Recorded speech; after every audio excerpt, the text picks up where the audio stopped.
అందరికీ శుభం అండి. వినపడుతుందండి నా మాట? అందరికీ వినపడుతుంది కదండి. సరే, ఈరోజు ఒక చిన్న వర్తమానం చెప్తాను మీకు. ఏంటంటే ఈ సాక్రెడ్ నేమ్ మూవ్మెంట్ అనేది అసలు చరిత్రలో ఎలా వచ్చింది, ఎక్కడి నుంచి వచ్చింది అనేది దాని మీద, ఈ సాక్రెడ్ నేమ్ మూవ్మెంట్ మీద పరమ తండ్రి ఎవరెవరికి ఏ విధమైన ప్రత్యక్షత అనేది అనుగ్రహించాడు అనే దాని మీద ఈరోజు మీకు కొన్ని విషయాలు చెప్పాలనుకుంటున్నాను. ఇక్కడ కనిపిస్తుందండి మీకు the sacred name movement history అని ఉంది కదండి. ఇది ఎప్పుడంటే అండి, ఈ సాక్రెడ్ నేమ్ అంటే ఈ పరిశుద్ధ నామం అనే దాన్ని పరమ తండ్రి 1930లో ఏమైందంటే చర్చ్ ఆఫ్ గాడ్ అని ఒక సంస్థ ఉండేది. ఈ చర్చ్ ఆఫ్ గాడ్ వాళ్ళు ఎవరంటే సెవెంత్ డే అడ్వెంటిస్ట్లో ఉన్న తప్పుడు బోధలు కొన్నిటి నుంచి వాళ్ళు ఇవి కరెక్ట్గా లేవని చెప్పి బయటకు వచ్చారనమాట. సెవెంత్ డే అడ్వెంటిస్టులు బయటకు వస్తే వాళ్ళని ఏమంటారంటే మిల్లరైట్స్ అనేవారు. మిల్లర్ అనే అతను సెవెంత్ డే అడ్వెంటిస్ట్లో ఒక పెద్ద వ్యక్తి. అందుకని ఈ సెవెంత్ డే అడ్వెంటిస్టులు వాళ్ళని ఏమనేవారంటే మిల్లరైట్స్ అనేవారు. ఈ మిల్లర్ అనేవాడు సెవెంత్ డే అడ్వెంటిస్ట్లో చాలా పెద్ద పోస్ట్లో ఉండేవాడు. వాళ్ళు బయటకు వచ్చిన తర్వాత ఏం జరిగిందంటే చర్చ్ ఆఫ్ గాడ్ అనేది ఒక సంస్థ ఏర్పడింది. దేంట్లో వచ్చింది ఇది అంటే సెవెంత్ డే అడ్వెంటిస్ట్లోంచి బయటకు వచ్చిన ఒక సంఘం. ఈ సెవెంత్ డే చర్చ్ ఆఫ్ గాడ్లోంచి 1930 ఆ ప్రాంతంలో వీళ్ళు ఒక దాని మీద అంటే కొంతమంది పెద్దలు అంటే వీళ్ళందరూ కలిసి ఒక చోట పరమ తండ్రి గురించి ఆలోచన చేస్తున్నప్పుడు అక్కడ ఏం జరిగిందంటే ఒక చిన్న సమస్య ఏర్పడింది. ఆ సమస్య ఏంటంటే వీళ్ళకి వచ్చిన సమస్య ఏంటంటే సామెతల గ్రంథము 30వ అధ్యాయంలో 4వ వచనం ఒకటి ఉంటుంది. ఆయన పేరేమో ఆయన కుమారుని పేరేమో నీకు తెలియనా అన్న దగ్గర వచ్చిన సమస్య ఇది.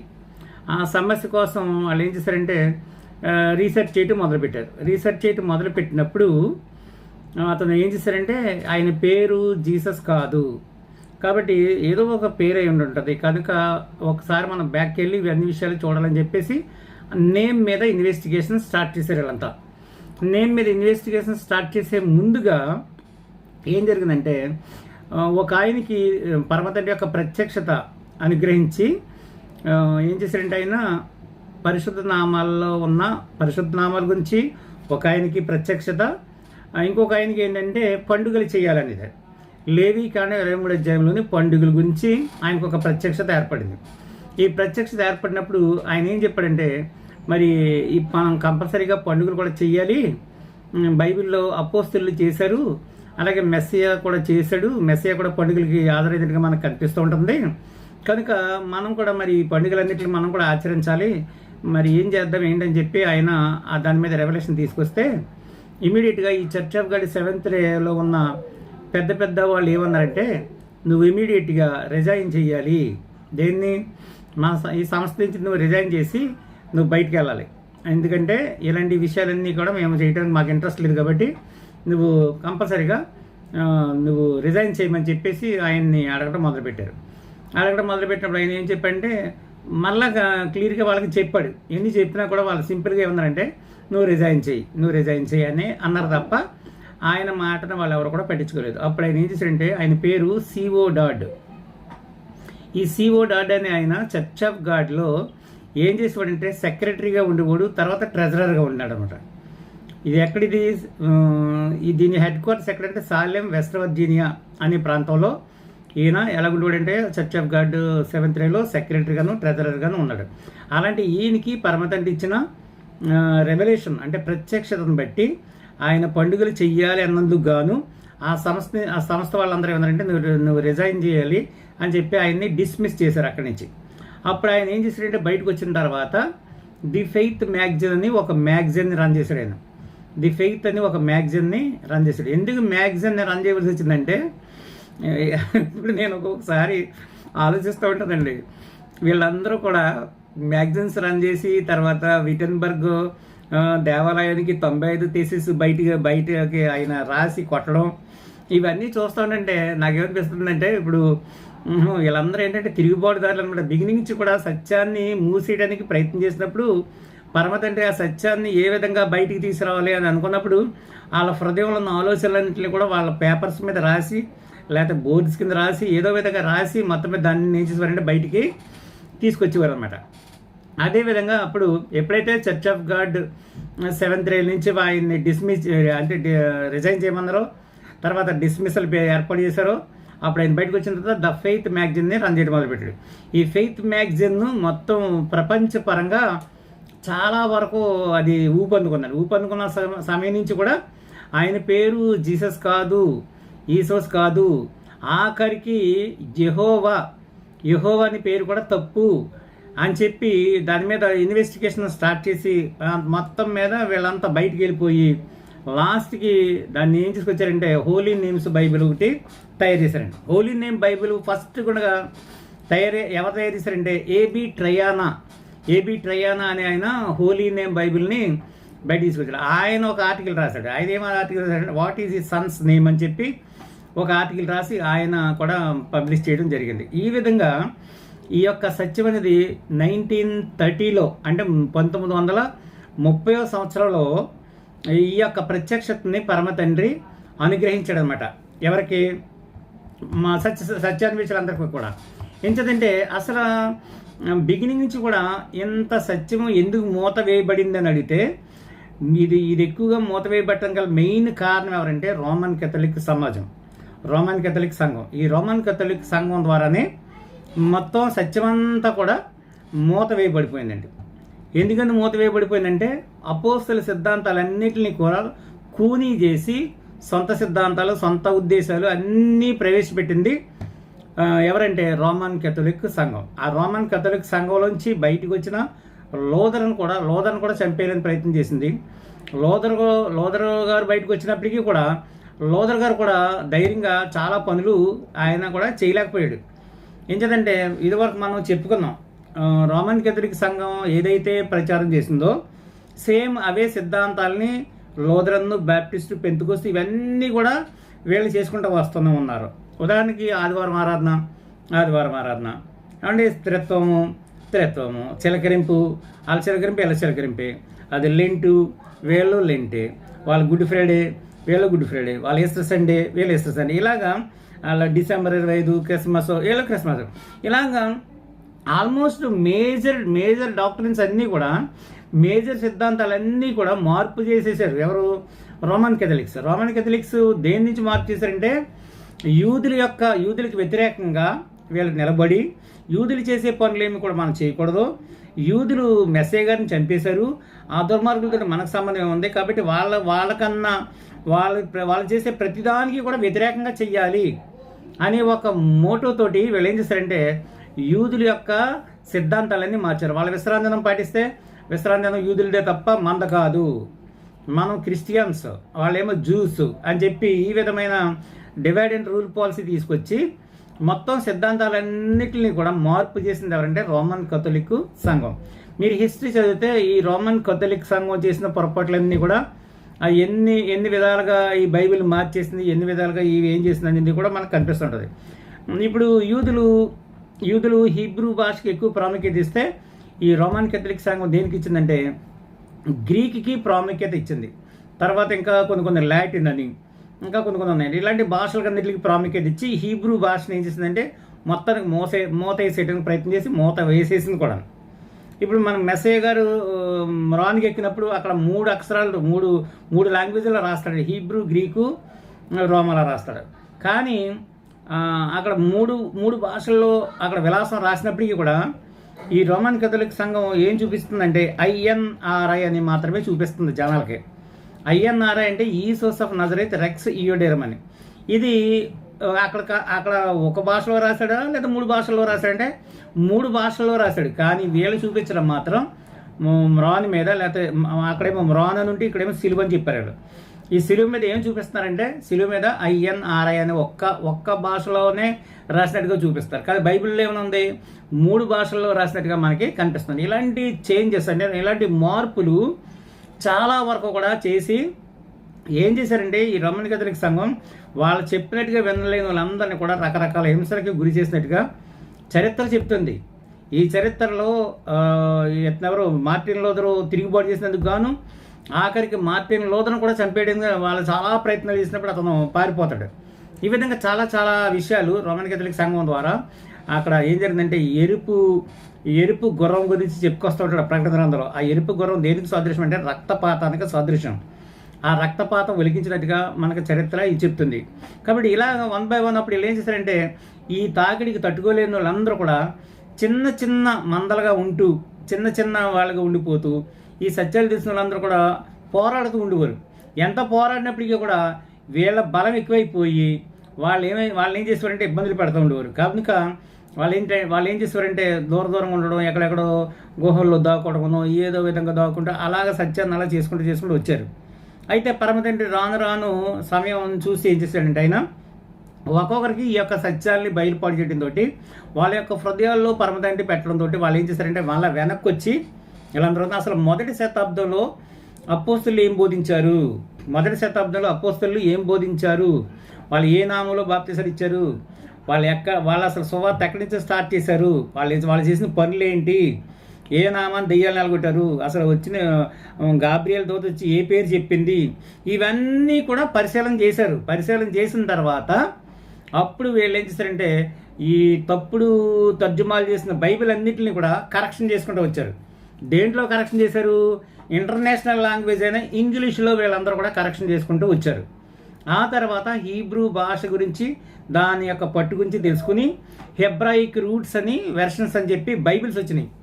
హెబ్రాయిక్ రూట్ వెర్షన్స్ బైబిల్స్ వచ్చినప్పుడు ఏమైందంటే ఈ కింగ్ జేమ్స్ వెర్షన్లో ఉన్న పొరపాట్లన్నింటినీ కూడా వాళ్ళు ఎత్తి చూపించి ఇదిగో ఇక్కడ ఈ పొరపాటు ఉంది, ఇక్కడ ఈ పొరపాటు ఉంది, ఇక్కడ ఈ పొరపాటు ఉందని మొదలుపెట్టారు. ఉదాహరణకి అపోస్తలుల గారు 12:4 ఏమంటుందంటే పస్కా అని ఉంటుంది. తెలుగు బైబిల్ పస్కా అని రాశాడు. కానీ ఇంగ్లీష్ బైబిల్లో కొన్ని ఇంగ్లీష్ బైబిల్ అన్నిటిలో కదండి, కొన్ని ఇంగ్లీష్ బైబిల్ రాడు ఈస్టర్ అని రాశాడు. ఈస్టర్ అంటే ఏంటి? ఈస్టర్ అంటే లేచిన రోజు. కానీ అక్కడ పస్కా అని ఉంది. పస్కా అంటే చనిపోయిన రోజు దగ్గర ఈస్టర్ని ఎలా పెట్టారు వీళ్ళు అంటే ఇలాంటి కొన్ని పొరపాట్లు వీళ్ళు తర్జుమాలో లోపంలో పెట్టుకుని ఒరిజినల్ టెక్స్ట్లోంచి వీళ్ళకు తర్జుమా చేస్తూ వీళ్ళకు అనుకూలంగా చాలా విషయాలు వీళ్ళకు అనుకూలంగా ఉండడం కోసం కొన్ని వాక్యాలు చొప్పించి కొన్ని వాక్యాలకేమో తప్పులర్థాలు చెప్పి కొన్ని వాక్యాలనేమో వాళ్ళకి మలుచుకుని ఇలా చేసినందుకే గాను యూదులు న్యూ టెస్టిమెంట్ నమ్మకపోవడం గల మెయిన్ కారణం ఏంటంటే న్యూ టెస్టిమెంట్లో కొన్ని పొరపాట్లు వీళ్ళకి అనుకూలంగా ఉండేలాగా తయారు చేసుకున్నారనమాట. ఈ అనుకూలంగా ఉన్న వాటిని తయారు చేయడం బట్టి కొంతమంది యూదులు ఏంటంటే వాళ్ళు పరిశీలన చేసి ఓహో ఇది ఇక్కడ ఉండాలి కానీ ఇది ఎలా లేదు, ఇది ఇక్కడ ఉండాలి ఇది ఎలా లేదు అని కొంతమంది మాత్రం దాంట్లో ఉన్న తప్పులు ఎత్తి చూపిస్తారు. కానీ కొంతమంది ఏంటంటే లేదు మొత్తానికి ఇదంతా కొలాప్స్డ్, ఇదంతా రోటన్ అని చెప్పి ఇది అసలు ఇదంతా మానవులు రాసుకుందని చెప్పేసి కొంతమంది యూజులు అయితే మొత్తానికి రిజెక్ట్ చేస్తున్నారు. మొత్తానికి మనం రిజెక్ట్ చేయాల్సిన అవసరం ఏం లేదు కానండి. ఎక్కడెక్కడైతే పొరపాట్లు ఉన్నాయో ఆ పొరపాట్లను మనం సర్దిద్దుకుంటూ ఆ యొక్క బైబిల్లో ఉన్న విషయాలు మనం జాగ్రత్తగా పరిశీలన చేసుకుంటే సరిపోద్ది అనమాట. ఉదాహరణకి యావేకు మార్గం సరళం చేయడం అంటే ప్రభువుకు మార్గం సరళం చేయడం ఉంటుంది. అంటే ప్రభు అంటే ఎవరంటే ప్రభువులు అంటే ఇద్దరు ప్రభువులు ఉన్నారు. ఒకడేమో పరమతండ్రి ప్రభు, రెండవదేమో మెస్సియా. కాబట్టి ఇక్కడ ఇద్దరిని సూచించడానికి ఒక ప్రభు అనే పేరు పెట్టి యావే అనే దాన్ని తొలగించడం వలన ఏమైందంటే ఇక్కడ ఇద్దరు అని అవడానికి అవకాశం ఉంది. అలాగే అదేవిధంగా సబ్బాత్ అనే దాన్ని ఓవర్గా ఎక్స్పోజ్ చేయలేదు వాళ్ళు. అలాగే ఎక్స్పోజ్ చేసి ప్రతి చోట శనివారం అని రాస్తే మొత్తం న్యూ టెస్ట్మెంట్ అంతా కూడా శనివారం ఉంటుంది. దాన్ని మరుగు చేయడం కోసం ఏం చేయడంటే విశ్రాంతి అని రాశాడు. ఆదివారం అని ఉంది. ఆదివారం అనే మాట అసలు ఒరిజినల్గా లేదు. The first day of the week అని ఉంది. The first day of the week అనే మాట 8 times ఉంటుంది న్యూ టెస్ట్మెంట్లో. ఈ 8 times ఉన్న దీన్ని ఏం చేయడంటే ఆదివారం అని రాశాడు అనమాట. ఆదివారం అని రైటింగ్ తోటి వీళ్ళందరూ ఏమంటారు ఇంకో ఆదివారం చూపిస్తున్నారు. మరి అదే సబ్బాతు విశ్రాంతి మన దగ్గర శనివారం అని రాసి ఉంటుంటే ఇన్ని శనివారాలు వస్తాయి క్రొత్త నిబంధనలో. అలా ఏం చేశారంటే వీళ్ళు చేస్తున్న దీన్ని ఏమంటారంటే సాతాను యొక్క కుయుక్తులు అనమాట. ఏందని తంత్రాలు ఇవన్నీ. ఇలాంటి తంత్రాలన్నీ కూడా తర్జుమాదారులు వీళ్ళందరూ కలిపి కూర్చుని చేసిన పనులు అనమాట. సాతాను ఏం చేసిందంటే ఈ ఇంటర్ప్రిటేషన్ చేసినప్పుడు ఈ యొక్క నేమ్స్ చేంజ్ చేయటము, తర్వాత వర్డింగ్స్ మార్పు చేసేయటము, కాలం మార్పు చేసేయటము, క్యాలెండర్ మార్పు చేసేయటము, పండుగలు మార్పు చేసేయటము, తర్వాత ఆరాధన దినాన్ని మార్పు చేసేయటము, బాప్తిసం దగ్గర మార్పు చేసేయటము, ఇలాంటివన్నీ చేయడం వలన ఏమైందంటే న్యూ టెస్ట్మెంట్ అసలు నమ్మకుండా అయిపోయింది. అందుకని చాలామంది ఈవేళ మెస్సియానిక్స్ చాలామంది దేంట్లోకి వెళ్ళిపోతున్నారండి, జోడైజంలోకి వెళ్ళిపోవడం గల కారణం ఏంటంటే వాళ్ళు మూర్ఖులు అనమాట. అంటే ఇది ఎలా ఉందంటే అండి, చేపను తినేటప్పుడు ముళ్ళు ఉంటాయి, అర్థమైందా? మాంసం తిన్నామంటే కుదరదు. కనుక వీళ్ళకి ఏంటంటే ముళ్ళు ఎప్పుడైతే ఒక ముళ్ళు కనిపించిందో చిచి చిచి ఇది అంతా ముళ్ళుగా ఉందని ఎలాగని చెప్పి ఇంకా చేపలో ఉన్న చేపను తినడానికి వాళ్ళు ఏం చేస్తుంటారు, అవతల గిడ్డేస్తుంటారు, పక్కకి పెట్టేస్తుంటారు. అలాగే ఎక్కడో ఏదో చిన్న పొరపాటు ఉందనగానే వీళ్ళు ఏం చేస్తారంటే మొత్తాన్ని పక్కన పెట్టేసి వీళ్ళు ఏం చేస్తారంటే జోడాయిజంలో కలిసిపోయారు. ఇది మరీ దరిద్రమైన విషయం అనమాట. జోడాయిజంలో కలిసిపోవాల్సిన అవసరం ఏమీ లేదు అసలు.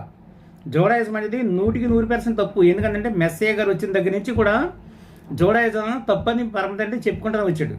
ఆయన చెప్పిన ప్రకారంగానే ప్రతిదానికి సమయం వచ్చినప్పుడు టైమింగ్లో సరైన ఏ టైమింగ్లో రావాలో ఆ టైమింగ్లోనే వచ్చాడైనా, ఏ టైమింగ్లో చనిపోవాలో ఆ టైంలో చనిపోయాడు, ఏ టైమింగ్లో మందిరం పడగొట్టబడాలో ఆ టైమింగ్లో మందిరం పడగొట్టబడింది. అన్నీ కూడా ఆయన యొక్క సంకల్పంలో చక్కగా వస్తున్నాయి. కానీ వీళ్ళ మనుషులు ఏంటంటే కంగారు పడిపోయి ఏదో ఈ విషయాలు ఏంటో కరెక్ట్గా తెలుసుకోలేక, అర్థమైందండి, పొరపాటు ఉంటే పొరపాటుని చూపించాలి కానీ మొత్తానికి అసలు న్యూ టెస్ట్మెంట్నే నమ్మకూడదు అని లెక్కకు వచ్చేసేసి వాళ్ళు ఆ విధంగా తయారయ్యారు. అంత మూర్ఖత్వంగా తయారయ్యారు. మెస్సయ్య టైంలోనే ఆయన మెస్సయ్య కాడని ఎదురు తిరిగిన యూదులు అనేక మంది ఉన్నారు.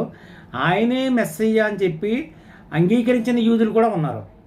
అలాగే అపోస్తల కాలంలో కూడా ఆయన మెస్సయ్యని అంగీకరించిన యూదులు ఉన్నారు.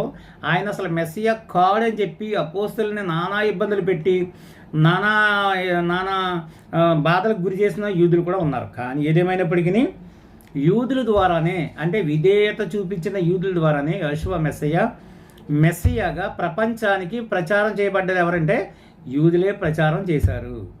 కొంతమంది యూదులు అయితే ఆయన మెస్సియా కాడని కొంతమంది యూదులు ప్రచారం చేశారు. ఆయనే మెస్సియాని ప్రచారం చేసిన వారందరూ కూడా యూదులే. యూదులు అంటే ఎవరు? అపోస్తలులందరూ కూడా యూదులే.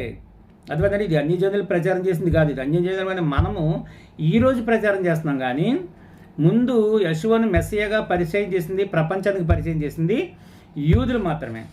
అప్పుడు ఫస్ట్ సెంచరీలో అలా జరిగింది. అలా జరిగితే దాన్ని రోమన్ కథోలిక్ సంఘం ఏం చేసిందంటే మొత్తానికి మార్చేసి, ఏమంటే సిద్ధాంతాలు కానీ బైబిల్స్ కానీ ఇవన్నీ మార్చేసి మొత్తం పెద్ద దెబ్బ మేడి 321 కొట్టాడు. ఆ దెబ్బ నుంచి కొంతమంది బయటికి వచ్చారనమాట. కొంతమంది ఎవరైనా వచ్చారు, లూథరన్ సంఘం వచ్చింది. తర్వాత లూథరన్ వాళ్ళు చిలకరిస్తున్నారని చెప్పి బాప్టిస్టులు మళ్ళీ వాక్యం తీసి చదివి వాళ్ళేమన్నారంటే చిలకరింపు అనేది వాక్య ప్రకారంగా సరిపోవట్లేదు కాబట్టి baptise them in the name అని ఉన్నాడు. కాబట్టి మనం బాప్టైజ్ అంటే ముంచుట, కాబట్టి మనం ముంచాలి అని చెప్పి లూథరన్ సంఘాల నుంచి మళ్ళీ బాప్టిస్టులు బయటకు వచ్చి వాళ్ళు ఏమని పేరు పెట్టుకున్నారంటే బాప్టిస్ట్ సంఘం అని పేరు పెట్టుకున్నారు. ఆ తర్వాత మళ్ళీ కొంచెం ఎదరికొచ్చి వాళ్ళు ఏం చేశారంటే మారు మనసు గురించి బోధ ఎక్కువగా పట్టుకుని వీళ్ళందరూనేమో బక్సింగ్ గ్రూపు ఇలాంటి కొన్ని గ్రూపులు ఉన్నాయండి. ఈ ఫెలోషిప్ వీళ్ళందరూ ఓన్లీ మారు మనసు గురించే బోధిస్తారు. వాళ్ళు అర్థమవుతుందండి. తర్వాత ఇంకా కొంచెం ఎదరికి వచ్చి పెంతెకోస్తు వచ్చారు. పెంతెకోస్తు కూడా ఒక మూవ్మెంటే. ఈ పెంతెకోస్తు మూవ్మెంట్ వాళ్ళు ఏం చేశారంటే పెంతెకోస్తు రోజుని వీళ్ళ భాషలు మాట్లాడారు, ఆత్మవరాలు ఉన్నాయి, కృపావరాలు ఉన్నాయి, స్వస్థతలు ఉన్నాయి, ఇవి ఉన్నాయి అన్ని మళ్ళీ వీళ్ళ బైబిల్ చదివి అప్పుడు ఏం చేశారంటే భాషలు మాట్లాడుతున్నారు కాబట్టి పెంతెకోస్తు రోజున భాషలు మాట్లాడేటప్పుడు మనం పెంతెకోస్తు సంఘాన్ని పెట్టుకోవాలని చెప్పి పెంతెకోస్తు వాళ్ళు బయటకు వచ్చారు. ఇలాగ వన్ బై వన్ ఏం చేశారంటే అలా బయటకు వస్తూ వచ్చారు. ఆ తర్వాత కొంతమంది ఏంటంటే సండే సబ్బాత్ అని చూసుకుని సబ్బాత్ సత్యం కాబట్టి అని చెప్పేసి, సండే తప్పు కాబట్టి సబ్బాత్ సత్యం కాబట్టి అని చెప్పేసి సబ్బాతులు బయటకు వచ్చారు. ఈ సబ్బాతుల నుంచి మళ్ళీ ఒక్కొక్క సిద్ధాంతాలు చూసుకుంటూ వస్తుంటే ఈ రొట్టి ద్రాక్షరసం వారం తినేస్తున్నారు, నెల తినేస్తున్నారు. ఇది రొట్టి ద్రాక్షరసం అసలు వారం నెల కాలే సంవత్సరాల కాలం చెప్పి మళ్ళీ వాళ్ళు బయలుదేరి లేదు రొట్టి ద్రాక్షరసం అనేది ఆయన మరణానికి సాదృశ్యం కాబట్టి మనం సంవత్సరం తీసుకోవాలి తప్ప వారం తీసుకోవడం తప్పు, ఈ తప్పు అని చెప్పేసి వాళ్ళు పెట్టుకో. ఇలా వన్ బై వన్ ఏమైందంటే ఏమండి సత్యం తెలుసుకున్న వాళ్ళందరూ కూడా ఈ సత్యాన్ని కొంతమందికి చెప్పినప్పుడు అవతల ఏం చేస్తున్నారంటే వీళ్ళని వెలివేయటము, బాధించడము, ఇబ్బంది పెట్టడము ఇలాంటి పనులు చేశారు తప్ప అంగీకరించిన వాళ్ళు మాత్రం చాలా తక్కువ మంది అనమాట. అర్థమైందండి. ఆ విధంగా ఈ సిఓ డాడ్ అనే ఆయన ఈ చర్చ్ ఆఫ్ గాడ్ అనే ఆ సంస్థ నుంచి బయటకు వచ్చారు. ఈరోజు మన మధ్య చర్చ్ ఆఫ్ గాడ్ వాళ్ళు ఉన్నారు, యావే సమాజ్ వాళ్ళు ఉన్నారు. ఏంటి యావే అంటే ఎందుకంటే ఇది 1930లోనే వచ్చిన రెవల్యూషన్ కాబట్టి ఈ చర్చ్ ఆఫ్ గాడులు ఇప్పటికీ స్టిల్ చర్చ్ ఆఫ్ గాడులు ఉన్నారు. Salem West Virginia church of గాడులు అమెరికా నుండి నేటికి కూడా ఈ ఇండియాలో ఉన్న చర్చ్ ఆఫ్ గాడులకి ఫండ్స్ పంపిస్తూనే ఉన్నారు. అయితే ఈ చర్చ్ ఆఫ్ గాడ్ నుంచి బయటకు వచ్చేసినారు అందరూ కూడా. సీబో డాడ్ దగ్గర నుంచి హోలీ నేమ్ బైబిల్ పట్టుకొని ఆ హోలీ నేమ్ బైబిల్ నుంచి మళ్ళీ జాకోబో మేయర్ గారు అని ఒక ఆయన వచ్చాడు.